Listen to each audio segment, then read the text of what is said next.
Fire!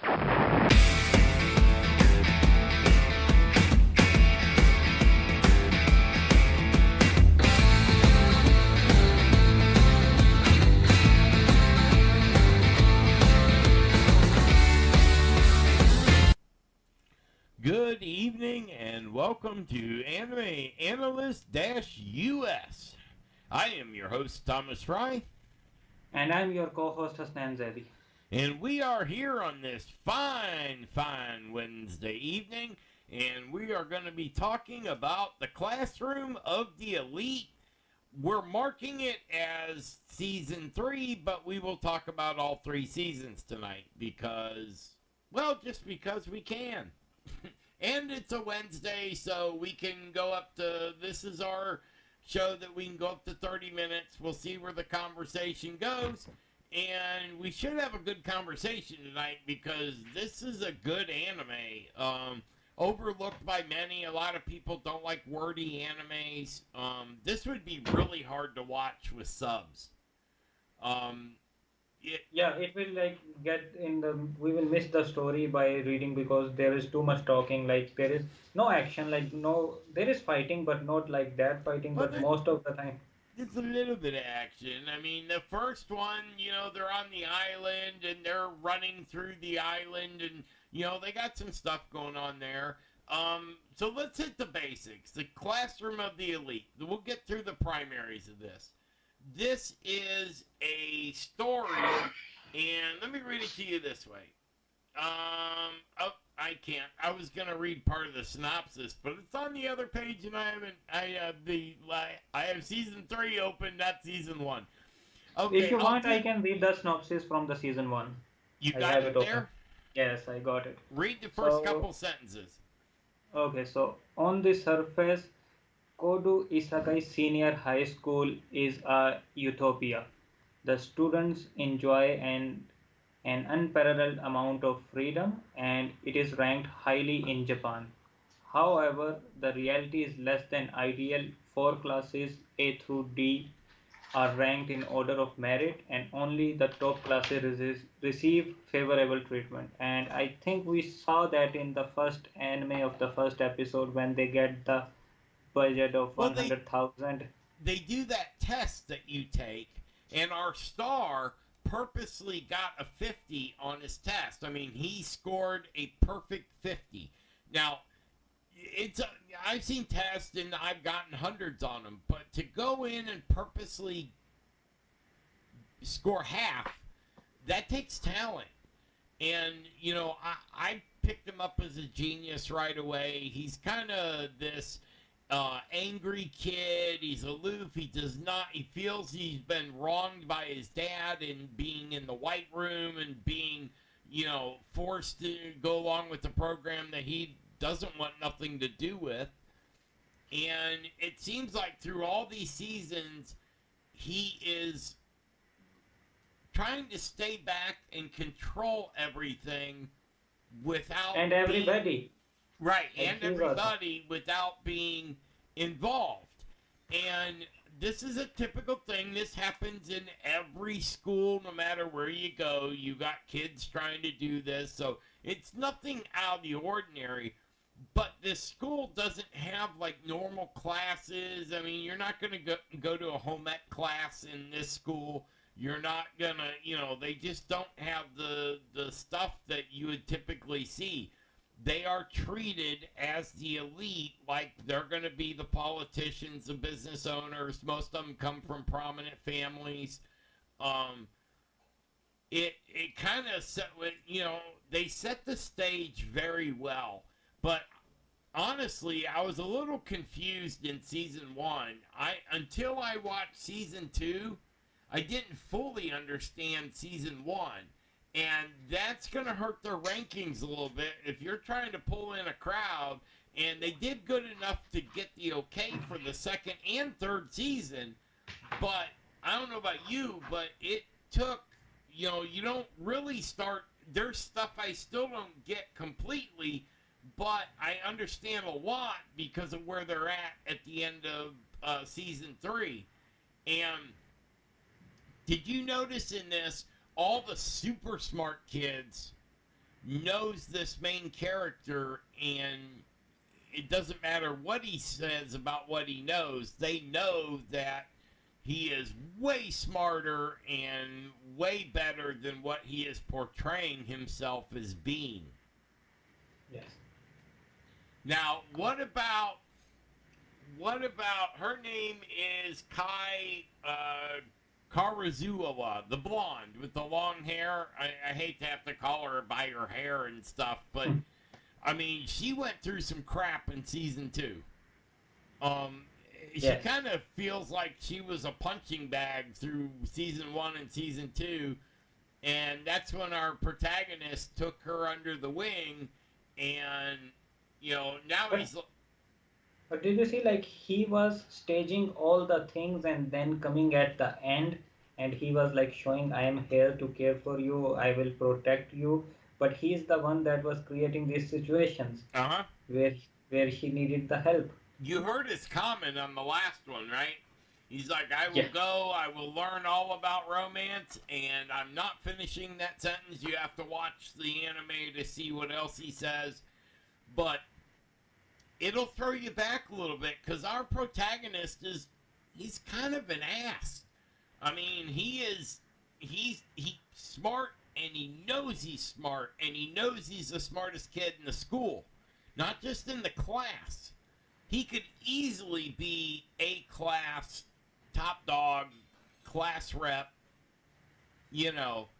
but, and he kind of finds himself in trouble for playing that part. That irritates people sometimes. So would you call him a good guy, or would you call him a bad guy? I think this is the conversation like we were having before the show, like how smart they showed him, and then they showed like he's incapable of feeling emotions. Like he's trying to do something. If we take from that perspective, we can't say that he's a bad guy. But like from being a normal guy, like who sees the actions, like from thing like when he was staging the things where Kai thought like she needed the protection, that is a bad thing. Like if you are making the situation for somebody to be If get. you caused it in the first place and then you come in and solve it, yeah, that's where he's kind of an ass. Even in the second one, he got he got her where she got all beat up, and then went in and saved her. Now, if Yes. you if you if we relate this to real life scenarios, you'll find that 90% of geniuses suck at having personal relationships. They're just brats. Okay, I'm really good with computers, but I'm loud and obnoxious, as you can tell just listening to me on our YouTube channel. But that gets me in good in some point, but then that kind of blows up in my face a lot.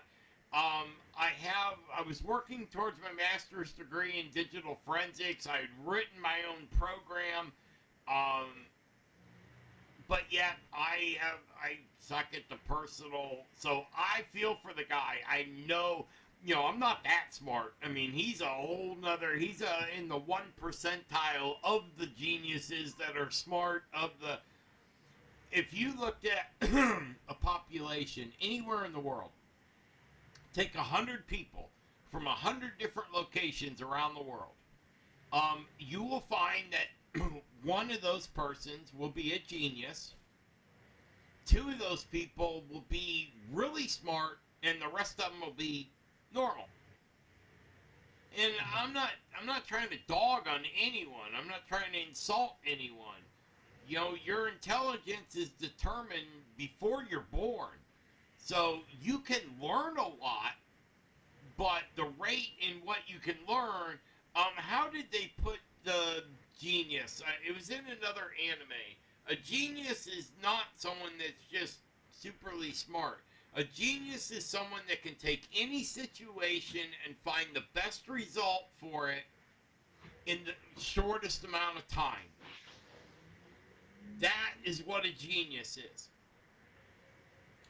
And when you're like that, you're not going to be that good at feeling other people's emotions. You're not going to be able to, or if you can, you're not going to know what to do with it. Because the human psyche is a completely different thing when it comes to human psyche or ability to build a computer or run a business or create, software or wherever our geniuses are. And there is a major misconception and a major disaster when it comes to the numbers. So many people I talk to, I'm a 150, I'm a 190, you're full of shit. Genius is 120, okay? That number is not changed in 100 years. On the intelligence test, on a standard intelligence test that is 1,000 questions, the scoring goes, basically 120 is almost perfect. You can go up to, 180. I'm sure like Elon Musk is a 190, but those are the rare exceptions. Most of them are, genius starts at 120. So, and then you got your different levels of genius. But the higher you go, the fewer people that are there. And I'm talking out of, we were talking, like you said, we were talking about before the show. Out of 7 billion people on this earth, 70,000 are geniuses. That's it. That's really, and when you think 70,000, that's a big number. Well, not really. Our Earth is, 4,000 miles around? And then, like, not all of them, like, are good guys. Like, what happens when a genius became a bad guy? That's what we got prisons for. Yeah, but the genius, like, who's from going to be, like, 1%, I think he will be able to avoid prison for a long time.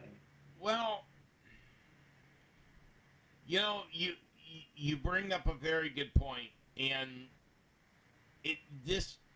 because humans are not infallible and everybody has an opinion. Okay, I got something. Like, do you remember, like, there was a huge scandal where somebody who was selling some medicine for the AIDS patient and then he hiked the price, like, from something to 900 and something. So, what, like, this That's is the not guy. genius. That's just out and outright greed, and it's also a crime. So that. No, I get it, but like if you see, like this was the guy who was selling the medicine. Like I think he was the one that made the medicines, right? But if you look at this point of view, they were the geniuses who came up with the medicine that was helping somebody. But then they get to the bad side and they hike the price, and it like Okay, so, you got to break it down. First of all, no one person can make medicine. All right, medicine is made by a consortium, a scientist, through thousands of trials and different tests that they do. You may have geniuses in the bunch, but there's really no one person can come up with a breakthrough on it, but no one person. And let me take that back before I step on my own tongue. I don't remember who it was, but there was a genius a long time ago that invented, found antibiotics. Okay, what's it called? I can't think of the name of it right now because, of course, I need to know the name of it. But there's a medicine that kills germs and, does all that stuff. And that was because that was brought into existence way back in, 1200, 1300s. Yeah, that was one person coming up with it. That's a genius act. But for someone modern to take what someone else built and then add their own ingredients or whatever to it, it makes them a scientist because they combined ingredients. But it also makes them a criminal because they're too lazy to make money the right way, and they want to make their million. They want to be at the end of the business on the first day, and you can't do that. As we're finding out, building this YouTube channel, there are thousands of steps you have to go through to make to make it complete. And by the way, we do have to mention this tonight. We got over 500 views on one video, so thank you very much for everybody out there that follows us and makes comments. And don't forget to like, subscribe, and share it. And please comment on anything that you find. And if I make mistakes, which I make a lot of them, especially I'm getting old, the memory ain't what it used to be.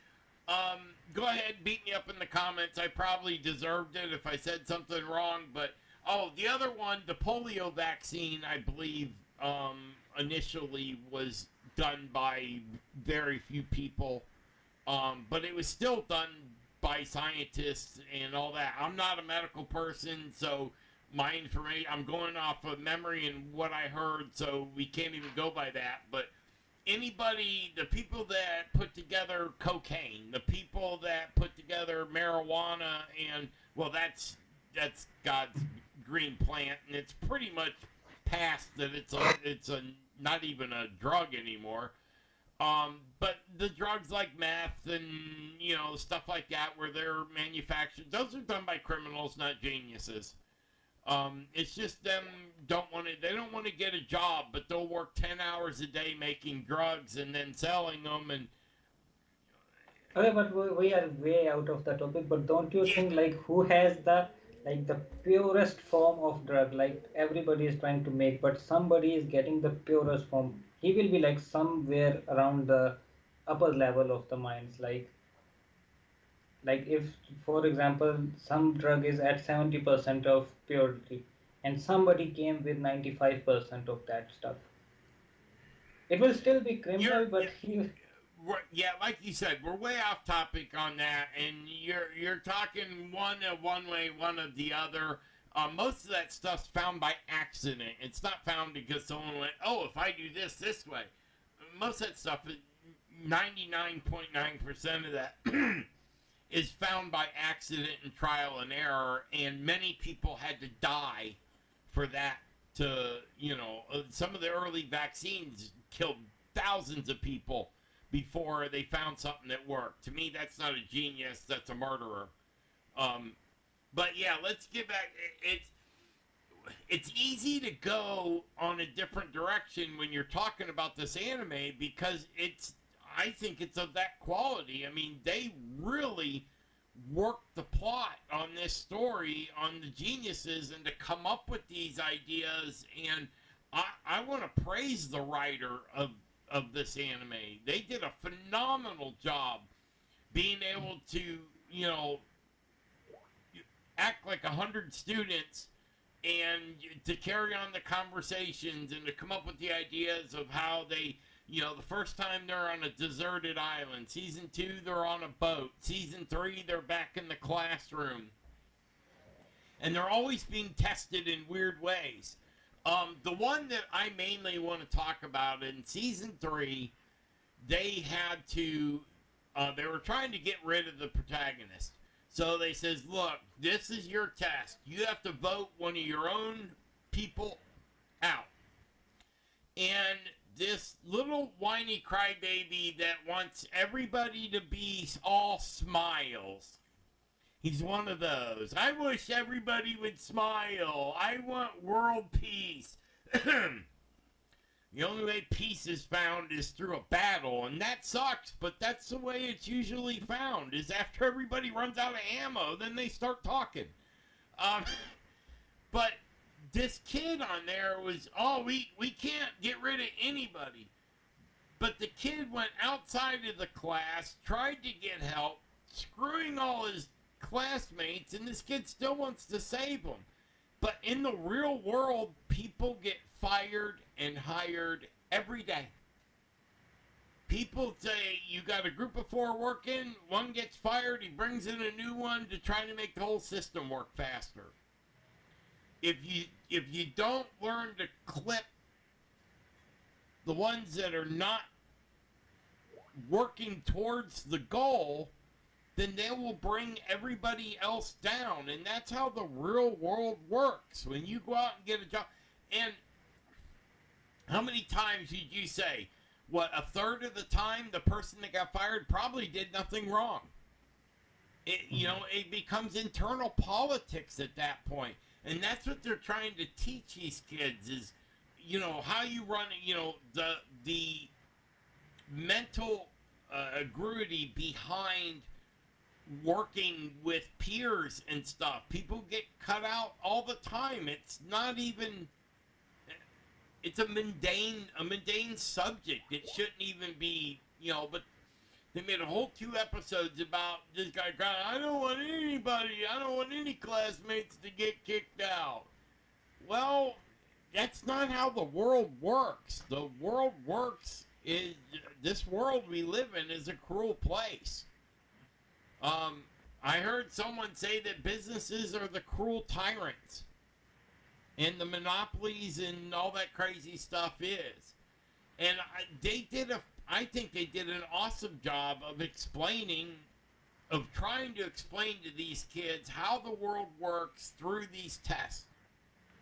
But someone may even call me a little cold-hearted because, No, but I think that's the right way to like teach them the things that's going to help them in the real world instead of just teaching something on the books that's written by like 10, 15 years ago, or maybe in our cases like 50 years yeah, ago. yeah, there's a lot So, of times it'll go, stuff doesn't get changed for 50, 60 years. I kind of wished we lived longer. I don't think we're on this world long enough. By the time you get it figured out, you're retired and dead. Um, I, if we lived 200 years, then I think we'd have a lot less unemployed people because you'd only be homeless for so long before you get sick of it, and you'll figure out a way to, you know, there's programs, there's a lot of different ways you could solve problems. Now, I'm not minimizing the homeless by any means. Um, we need to get more programs to help, not to give them stuff. You don't just walk up and hand someone a loaf of bread. You teach them how to plant the wheat, and you show them how to make it, and then you walk away. We need to give them a hand up, not a handout. We just, and especially like where I live, there's no state income tax, so there's none of those programs around. I mean, the target behind the state that I live in is pointed to the wealthy. This is the retirement capital of the world, right here in Florida. It's crazy. But so, what do you get at if you took the whole thing on what I said? about the anime or about the real life? The anime. No, I'm not talking about my life. We can have that. By the way, speaking of that, we're going to do a show probably tomorrow night as it stands at 6 o'clock. We're going to do basically like Meet Your Host again. We're going to do it a little bit differently. It's going to be called From the Editor's Desk. Or from the studio editor's desk, and we're going to talk about different things we're doing. We're going to talk about this new company that we've hired to help us with our YouTube channel and help us get out to more people so they can see it. People that are finding us and we appreciate it. We like the likes, we like the little loves, we like we actually got our first fan, someone that liked everything, retweeted, did all that, and checked out stuff on YouTube. It's awesome. I love doing this. I can't wait till we get to the point where we can meet the fans that watch the show and the people that check out the channel and all the different, the Twitter or Facebook or Instagram or here on YouTube. So anyway, we'll go back and your opinion of if you clumped all 3 seasons together over the whole concept of Classroom of the Elite. Okay, so I think the schools should follow not like all the things because that's not going to be possible, but at least something like they should change something. They should have teach the students like how to manage their finances, how to find the stuff that they need and how which stuff they don't need. Like no getting into the mortgage for like years of the life they're coming. Like you're not sure like if you're going to live 30 years or like 20 years, and you're planning something for like we don't know about tomorrow, but the people Shoot, who are dude, over planning. here now, you're damn near financing a car for 30 years. It's ridiculous. Well, I've seen cars sell higher than houses that I have bought and sold. The cars sell for more. It's ridiculous, the inflation and how hard it is. I didn't mean to cut you off. I just had to throw that one in there. Yeah, because I don't think so. Like people understand, like as soon as you take out the new car out of the showroom, it loses its value Yeah, just by bring that's wrong. that that's wrong. So like if you can do that, like where you have like couple of hundreds of thousands sitting in the bank account, go do that thing. But if you are like doing a job and living to paycheck, you should watch some animes or learn something about the Yeah. life. Like I like that anime, like how it can relate to the real life. Like you can get into it, like and with just being this in genre, you can watch all three. I told you like before I was not sure like to watch all that, but I watch all three of them. So I think I've watched them all before, and I watched them again in prep for this show because I just enjoy it that much. I mean, it's real conversation, and I can see they didn't take anything out of the realm of possibilities. They kept everything true to what it would really be like, and you're right. In our normal middle school and elementary and high schools, they don't teach kids how to deal with money. They don't teach them finance. I've heard it's been getting a little better, but I don't have kids that age, so I don't know, what they're doing. But we definitely, when I went to school, they didn't teach you how to run a cash register. Most kids get out of, when they find work, they're working in a fast food place or an automotive place where there was a thing called a cash register where you punch the numbers in and had to. Now it's just all. This world's gone lazy on us. Everything's digital. I mean, I had cash in my pocket for the first time in probably a year, and it's almost weird to me to spend cash at a store. I'm so used to using the card. It's just we need to give more of the life skills and we need to teach them to our young, and I think that's the same around the world. We need to teach them all that. So we'll call it there. We want to thank everyone for coming out to the show. We appreciate it, and hopefully you enjoyed yourself. We'll be back here tomorrow night for an unscheduled program, and then we'll be back on Friday. What's Friday? What anime's coming out on Friday? We'll be discussing, and we also have... we are doing Doctor Stone. Oh, yeah, that's right. It's Dr. Stone on Friday. This is going to be a fun one. So we're going right from a great show on Wednesday, and hopefully we'll have a great show on Friday. Dr. Stone is a very fun anime. This one is extremely grounded in reality. Dr. Stone is surely grounded in fantasy. So we're going from one to the other. So hopefully you will like it. Hopefully you'll have a good time.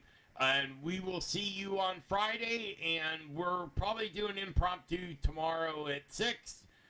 Just check our Twitter, Instagram, Facebook, or YouTube. We will post exactly what we're going to do by, earlier in the day so you guys will know.